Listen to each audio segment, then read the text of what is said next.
Hi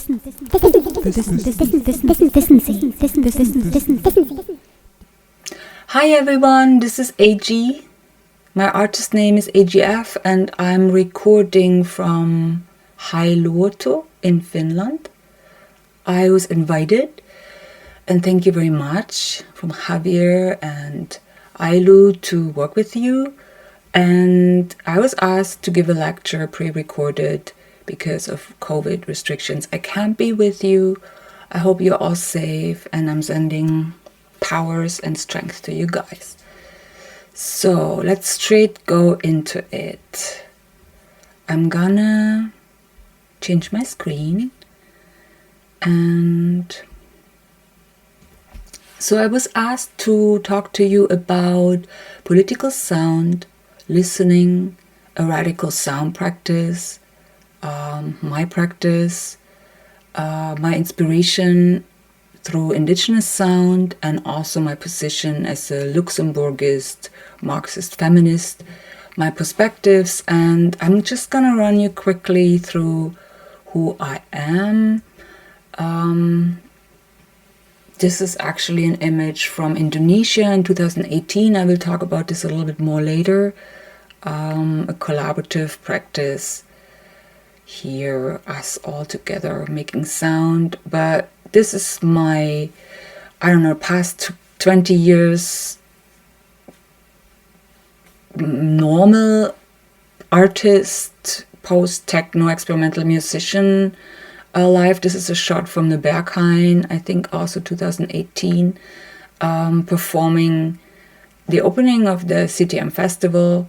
It was a powerful performance in Berlin, maybe the last one I've played since then. But I am born and raised in East Germany, so the Soviet-occupied or communist, realist, socialist part of Germany.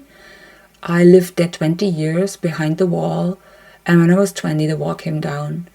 And I'm saying this because it's very important for my life, because it's not just that I saw an entire different society or way of life, but also it affected me personally a lot, obviously. So this is the way I think it has a huge impact on why I eventually became a musician and also an artist. And to kind of summarize this, if you're interested, I made this record in 2004 called Westernization Completed. It was almost like a pop record, but kind of like sampling pop and being inspired by rap music, also thinking about the position of your environment and telling about your life. So I made this piece about where I come from, and I'm talking quite honestly there about East Germany, and the music is made this way. So if you're interested, you can go back and I put some lyrics here from the record. Yeah, but 2008, after like many years of traveling and playing shows all over the world, I moved with my partner and my back then very young child to an island in the north, to North Finland. This is where I'm based now. Here I found a very old map, really cool map, showing the region. And to make it for you more visible, this is the planet as we kind of know it. So we are very far away from each other. I'm pretty much up north and you are south. But whatever that means. One thing which came across over the years moving out into a kind of remote, rural, let's say, a very, very small community is something that has been developed by a friend of mine and Leandro Pisano, Beatriz Ferreira. They call it Manifesto of Rural Futurism, and that whole development has played a huge impact on where I am and what I'm doing. So coming out of the club and of the stage and practicing electronic music or playing music with computers in, around the world, I had this moment of realization that I was tired of that and also was seeking something else. And looking more into just placing my music and also my practice outside. And this is how kind of my journey started, with working outside and creating different kind of music, basically. So I started with artist in residencies. The first one was here, described in Greie Arts Phone Festival in 2010, where I was, starting to play and work outside and think about different environments to actually do music in. And over the time, there has been many different stages of this. And one of the biggest stages at the time was that I realized that it's not something I necessarily want to do or can do alone. So it became a very collaborative practice. And I maybe come back to all this. In a way, I decided this is not something you do as in like individual artist. It became pretty clear that this is a practice you share, not just with other humans, but also with the environment, with other species, with other just spaces and realities and politics. And a club and a performance space is very much made for just centering you as a musician, but the outside is absolutely not. So this became quite clear, and so I started quite soon to invite people with grants. I've applied for having grants to invite people to make these interventions together. So, for example, this is one of our camps where we've been thinking about listening and cultivating a culture of listening and the sonic perspective outside of the typical music performing space. Here, for example, I invited Ryoko Akama, a really good friend of mine. We are also together in a group called The Appetites in 2013. And we made a sonic boat journey with a local fisherman. He drove us by the sea to a site where there is currently a nuclear power plant in planning. And we were protesting this. Ryoko just came out of a very horrendous experience being a Fukushima victim, the nuclear incident in Japan. And she had built a Geiger counter, so a machine or a tiny, you can see in the image, a tiny instrument that uses radioactive data to sonify the environment. And I've worked on the island for like maybe 5 years, 6 years with children as well. So I opened a tiny media lab and we focused on music and music playing with a sound orchestra, and we developed with Juan Duarte Regino, a Mexican kind of code sound artist. We developed this field recording based sound map, Heilurto. I also work a lot on feminism, and I talk about this more later, or feminisms, developing something over years that I now would call feminist sonic technologies, or I'm adding a hashtag to it to distinguish the work. It doesn't actually matter how it's called, but sometimes it helps to find it in the internet.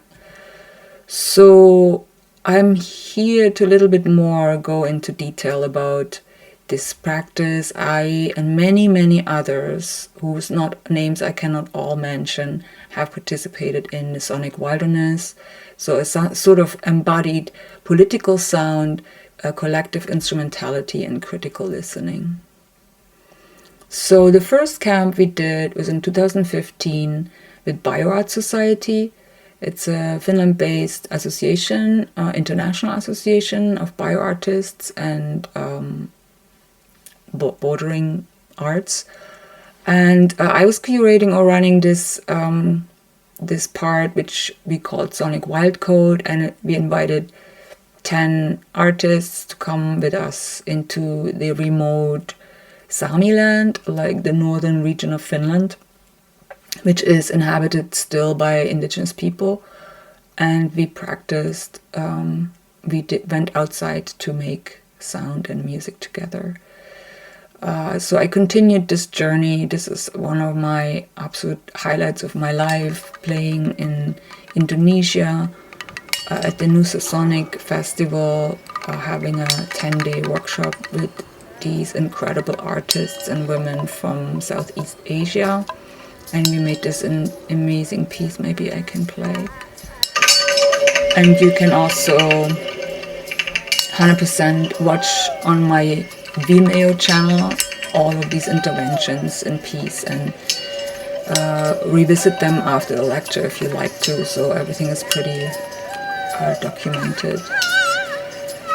Yeah, I would like to talk more about this piece, but maybe there's not enough time to go into everything very clearly. But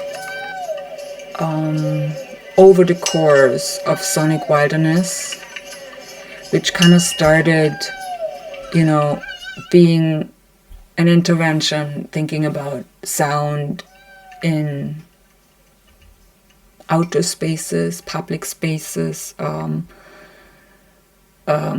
finding spaces to have sonic interventions in. It went kind of from very abstract to more and more seeking out spaces which are much more,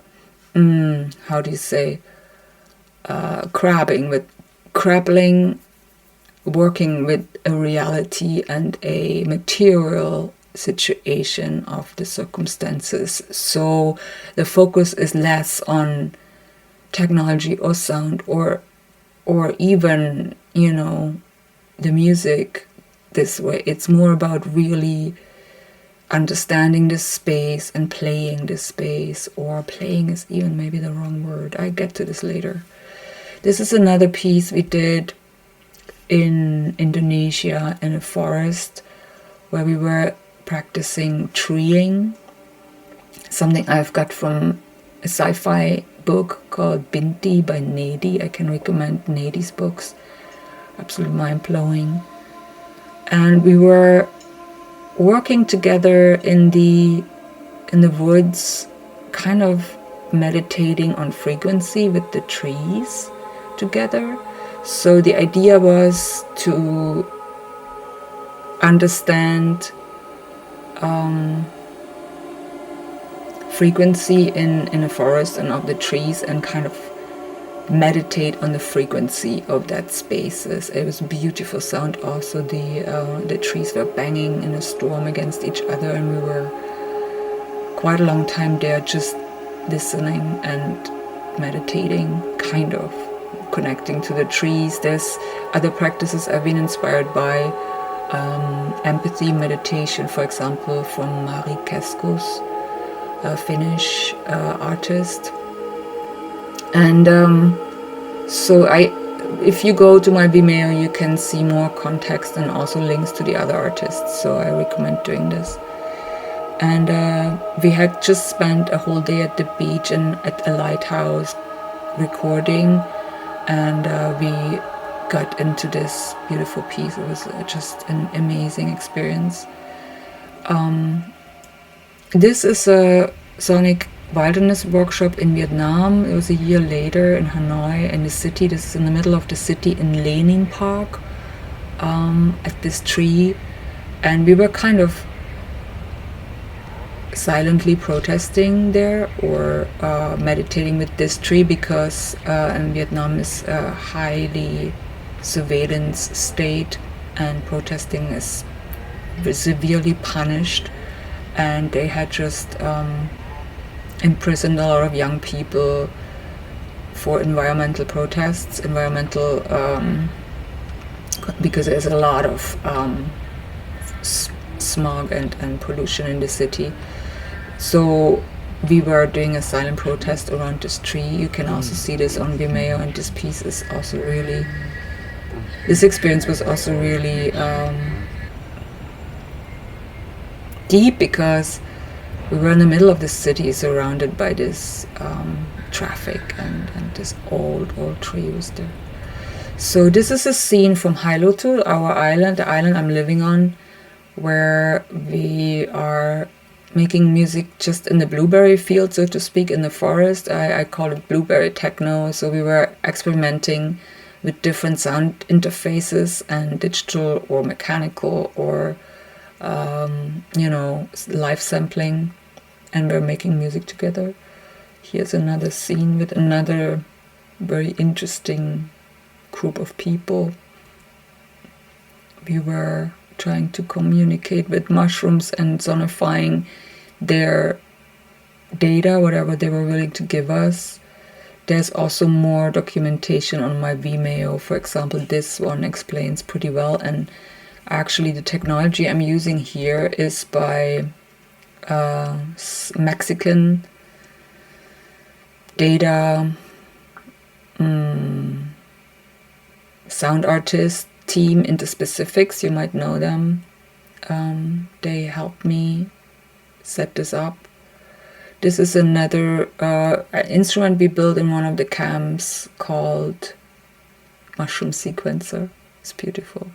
And yeah, I have been very much, since I live here, studying radical mycology, more in a philosophical way, but kind of also mushrooms. I love mushrooms, and I understand them as a really important co-species for us on Earth. And I'm studying this. I can recommend this to you, to watch Peter McCoy's introduction webinar. It's absolutely stunning. And I have made a lot of mushroom music and also songs, for example, for radical mycology or inspired lyrics, but also incorporating the way of the fungi or fungi and the way of the mycelium into composition and into sound. So I can talk about this a little bit more also. So here's another sonic wilderness intervention we staged in Berlin. This is on the Reichstag Meadow, so where the government is working. And we were there one afternoon making sound in front of this Kanzleramt where Angela Merkel was sitting. More urban kind of space. And this is another work I've just done recently, and I think one excerpt is exhibited with you now. Extinction Stories. So there was another work completely unrelated, but we were working also with the field and the sounds of extinct animals together with Sergio Mattis. It's his project, and I was doing the sound for it. If you want, please check it out. It's a beautiful work. It was first a choreography and a dance piece, or still is. It's still performed. But we also decided to make it some sort of a podcast series or a series about these species, recording the stories, and I asked many of my friends to record them for us. So you can also listen to this on Bandcamp. Yeah, so these are some milestone works in between. I do records and I teach, or I give lectures, or do podcasts, or help people with sound, and so on and so on. Sound is growing. I became to think about composition and music more in context of, struggling with technology and being a computer musician, basically, or technology-dependent musician. I got very much frustrated in the last 10 years with where technology is going, partly. At least some of the technology is funded by the military. It is contributing to so much harm on this planet. It is recycling our energy, our content, our music into the worst violences we are seeing every day on the news. And to just roughly simplify it, explain this to you, I'm talking, for example, one example of many is Google, so who obtained a YouTube, who is one of the biggest internet platforms all over the world, in my view, a neo-colonial enterprise. So YouTube has used musicians and music for at least the first 10 years or 5 years, I don't know exactly, for free. So gained all that information, traffic data, emails, which they own as Gmail, and just lately have started to compensate musicians the worst possible way, worse than Spotify, worse than any other streaming service. So, and we know the founders of Google are on the Pentagon, the biggest military, the biggest polluter on this planet. So just roughly, I mean, this is a very simplified explanation, and I'm not saying that I'm 100%. Nobody is 100% seeing through all this, so neither do I. But I became very frustrated with thinking about, okay, I'm using these machines, I'm using their technologies, I'm part of this. What is possible in this space? Shall I go back to the guitar? Shall I go back to just voice? And I have. So there has been these phases where I was so frustrated and so sad about disconnections that I thought, I must intentionally fight for a different way of expression, or at least try to resist it. So kind of unconsciously also building this way of thinking about how music could be different, how music collaboration could be different. I've been building feminist sonic technologies, many series of works where I'm centering women, forgotten women, murdered women, where I help and collaborate with other women from all over the world. And so many paths have been taking place. Oh yeah, here are a few examples I wanted to show you about the worst violences we are facing, and also the most amazing counter-resistance project. For example, here Las Tesis, as I'm sure you know, the Colectivo Las Tesis from Santiago, or not from Santiago, from Chile, Valparaiso, I think. Anyway, dealing with sound as a tool of resistance and as a tool of investigation, or finding ways to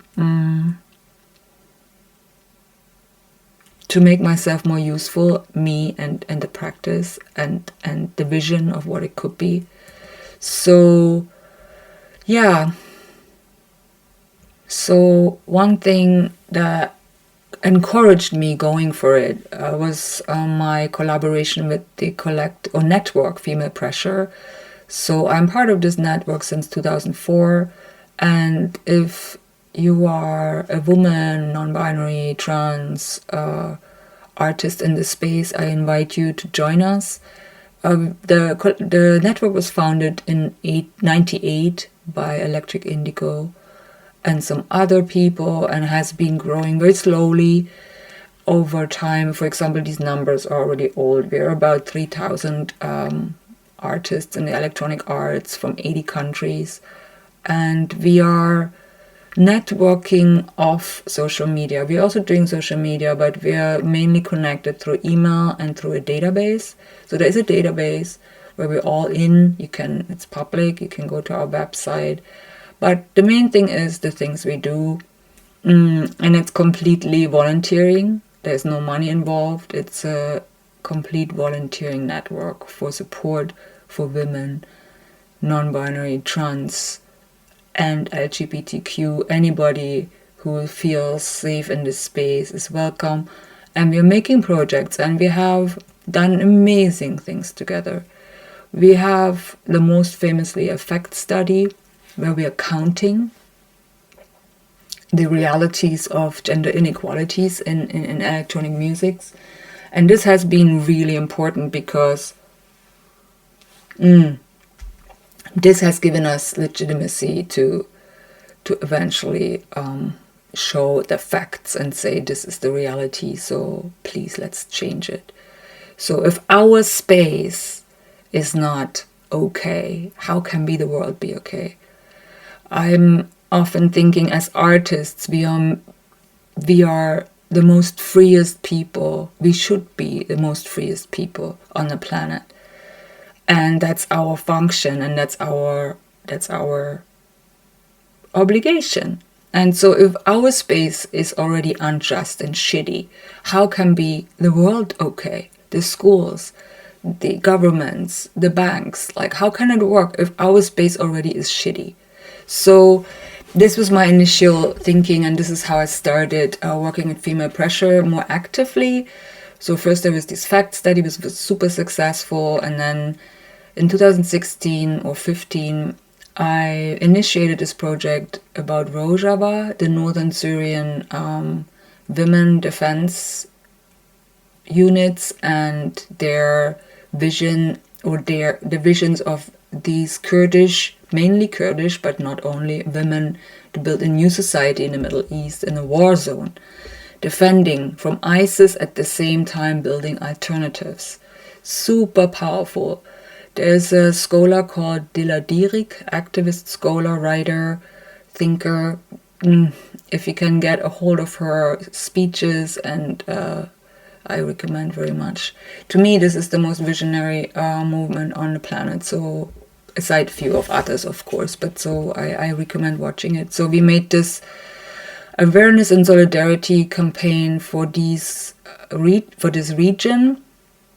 And we collaborate with some of them who were based there, but also with our vast network of women. We made 50 tracks, and we worked very hard to get Rojava known to people and the struggle of that people. So yeah, that was, and because this project, it took so much work for me, volunteering work,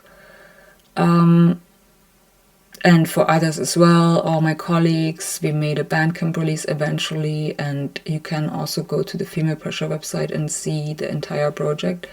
It was so beautiful and intense, and also scary, and learning process, as a white European privileged person, to understand the realities and not be, center us but them. And it was very, very good learning experience for me. And after that happened, and we got it off the ground, and we got the conversation going, and I felt encouraged to work more in collaboration with activists, with journalists, with people on the ground, which is kind of normal now, 5 years later.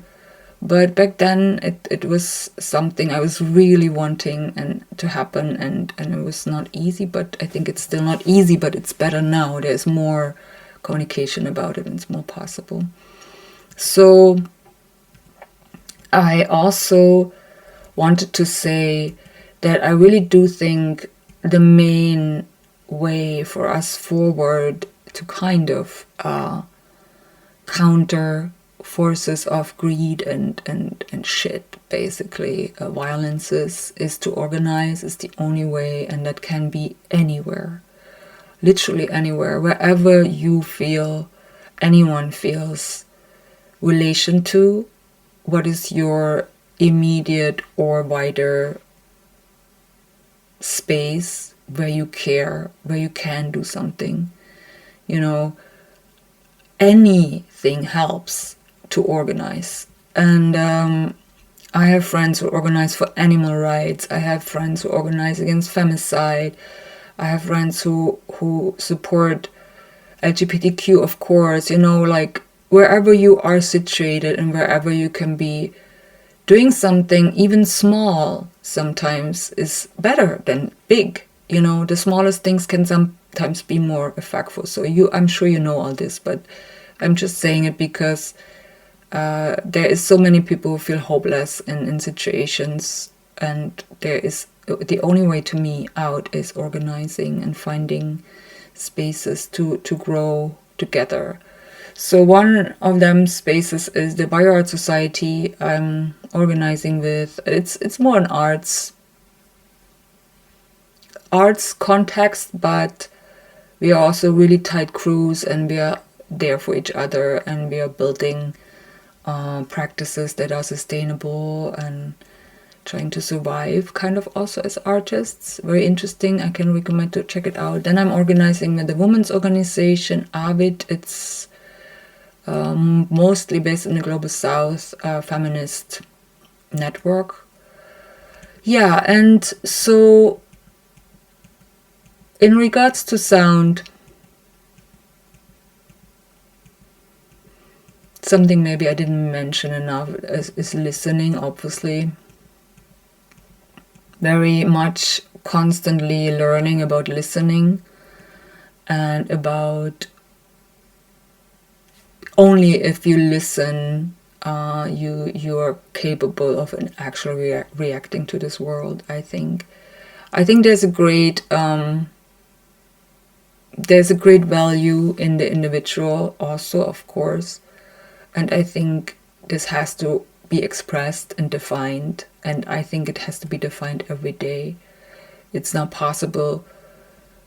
I think, I mean, this is what people talk about, being fluid and so on, but it's true. I mean, I'm entering my 50s, and there is no way I can say what I am and what I want to be. It's changing every day, and I'm growing every day, and there is no reason I'm not gonna do that, because, you know, aging has a great potential for actually doing it better than when you were younger. So it's interesting to think about life, and also music, and also your sound and your practice, and also your composition and the way how you write music, to think it as growing. So I came up with this combination of sampling ideas of others as well as my own.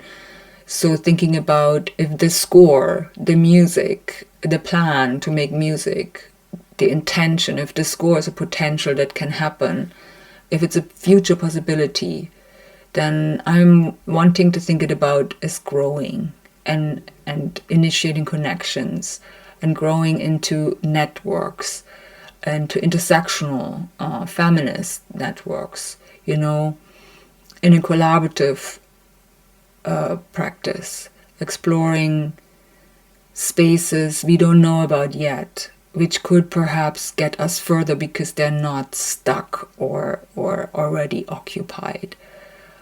But I'm not talking about these in a way as for example neoliberalism does, that it has to be a new thing to be discovered and then exploited. I'm not talking about new like this, but more like the hidden agendas of things. So currently I'm concentrating on a new platform I was able to build last year with a grant from a Finnish arts fund called Recon. And I was thinking where to go from here as a musician and as a sound practitioner. And I was thinking I would like to value and lift up artists that work explicitly in a political space and risk something in comparison to of course every sound is political, and there's no way, nothing you do is not political, but I'm talking about something that is specifically risking a position that is maybe not there for entertainment, but for the provocation or the challenge or the listening. Make you listen to something that's not making you happy because it hurts, but it doesn't hurt the good way, it hurts the bad way, and that kind of work I want to support and find and publish and help and build a community around that, so we can also support each other and amplify each other and learn from each other and so on and so on. So the platform is called Recon, originally derived from recon, the military term to investigate an area and find out. It has almost a journalistic angle as well, but also for me it has a very imaginative angle. So I want to try to make new formats. For example, we started this one section which is called Recon, and it's just a very short format audio. It's just 1 minute. That's the limit. It has to be 1 minute, and it has to be about something very specific and almost like an educational, or it can be poetic or anything. This is the space you can experiment in and be as crazy as possible to explain something within a minute in our fast times. So there are already 7 or 8 episodes by now, 2021, and I recommend you to listen to them and check them out. And so how I have been thinking about music lately has been a lot the triangle relationship between, my position as a white woman in the West. Like that has also been kind of a surprise to me, because I grew up under communism, an oppressive regime with otherwise very beautiful goals. And I'm living in one of the best countries of the world, Finland, in a way the best, because it's a free market society with very strong socialist fundamentals. So we have free healthcare, free education, and a free, or what's it called, like a safety net, so social safety net, and also arts grants and arts fundings, and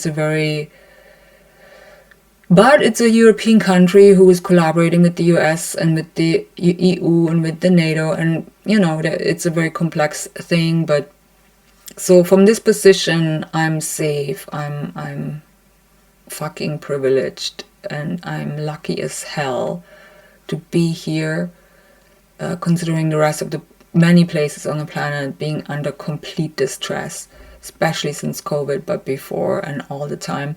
So from this position, and maybe my Marxist, luxemburguist, feminist upbringing, and an idea of an internationalism, I wish to,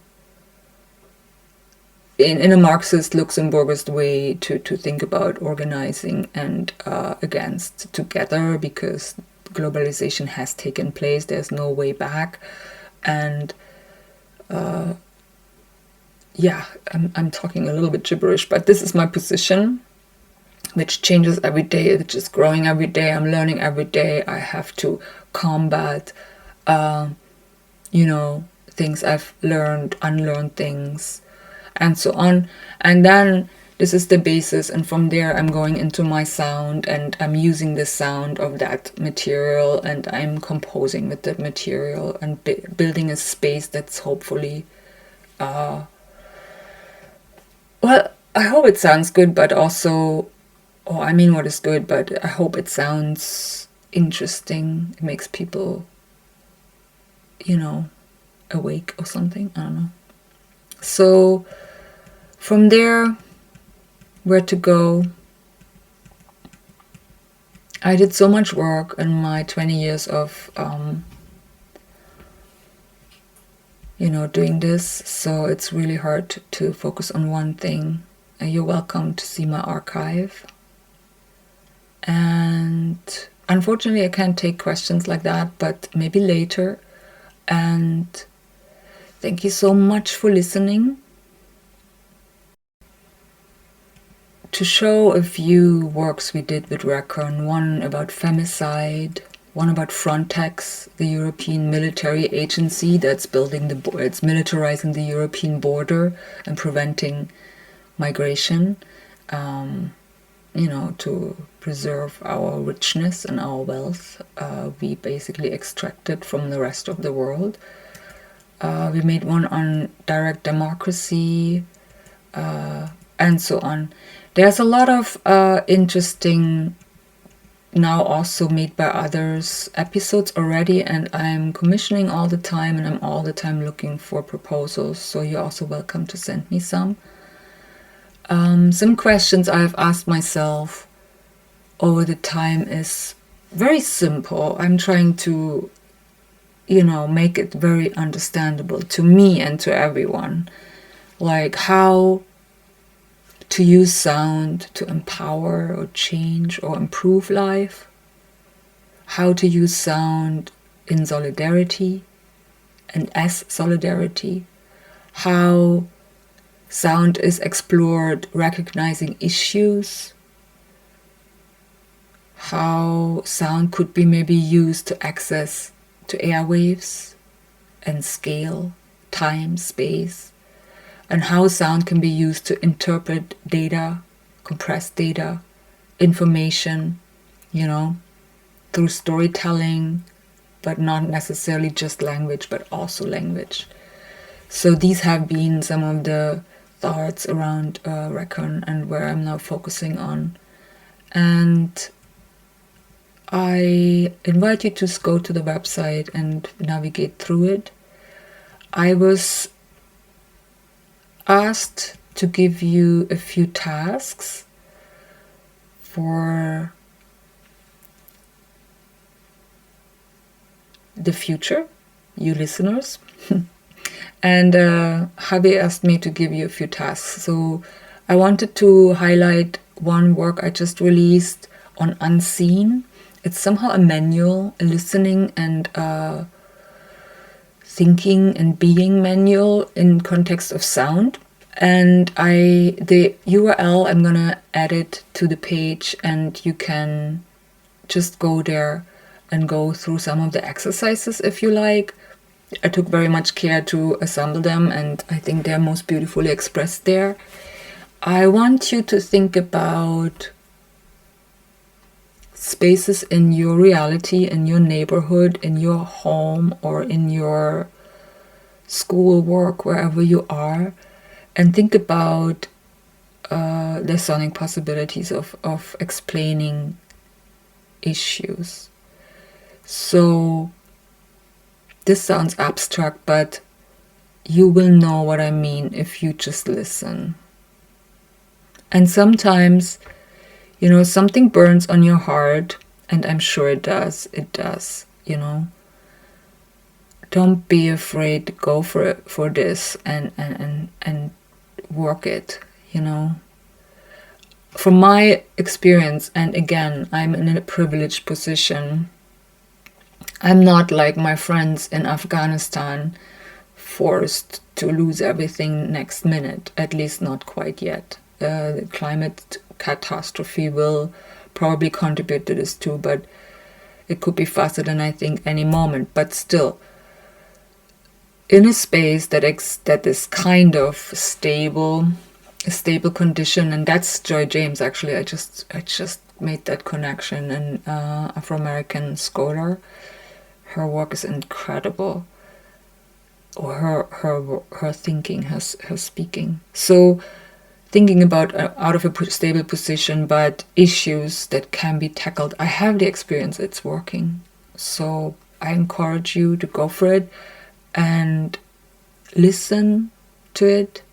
Think about it. How can it be captured? How can it be made sonically available? Because something I haven't been talking about is the possibility of sound again, which is unclear to anyone. We don't know. Pauline Oliveros, the deep listening goddess of our time, who unfortunately passed away lately, but she always kept saying that she thinks listening is the closest we get to consciousness. And I do think that is true. But we don't know. We don't know enough about our brain, where we're coming from, what we are, to understand 100% what's going on there. But listening is an incredible tool we're having, and we are not taught to use. So if you're in this space, help others to listen to and to learn. Make workshops, make people listen. Just sit them down somewhere and show them this world, because it exists and they use it all the time without knowing. And I do think that a lot of our I don't know if that's true, but it could be true. That if we would spend more time engaging on a sonic level, listening, not just to other people and other, even our people. Listening is a very interesting thing. I have a book called Citizenship, Democracy and Listening. It's my Bible, so to speak. I need to tag it to the lecture. I recommend very much because the author, it's a quite old book from the 90s or something. The author, Susan Bickford, she argues that listening is the most potential act you can do to change something. I think she might be true there. Thank you so much for listening, and I wish you so much nice life. Bye. Wissen Sie.